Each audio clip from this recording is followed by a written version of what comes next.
विजेचा शॉक लागून 45 वर्षीय शेतकऱ्याचा शेतातच मृत्यू। अहमदपूर तालुक्यातील उजना गावचे विलास पंढरी परतवाग अंदाजे वय वर्ष 45 यांचे आज शेतात विजेचा शॉक लागून अपघाती निधन झाल्याची दुर्दैवी घटना घडल्यानं सर्वत्र हळहळ व्यक्त केली जाते।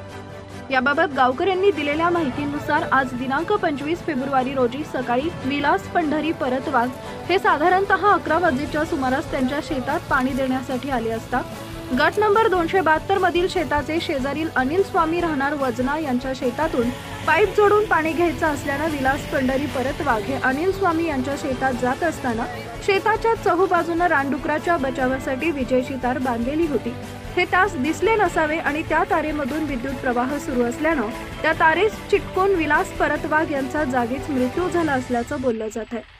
सदरील घटनेची माहिती किनगाव पोलिसांना मिळताच किनगाव पोलीस ठाण्याचे सहाय्यक पोलीस निरीक्षक भाऊसाहेब खंदारे व त्यांच्या पथकाने घटनास्थळी धाव घेऊन सदरील घटनेचा पंचनामा करून मैतास शवविच्छेदनासाठी प्राथमिक आरोग्य केंद्र अंधोरी इथं पाठवून दिले असून पुढील कार्यवाही रात्री उशिरापर्यंत सुरू होती। Bureau report Baburao Barole, Latur. Subscribe now and press the bell icon. Never miss an update.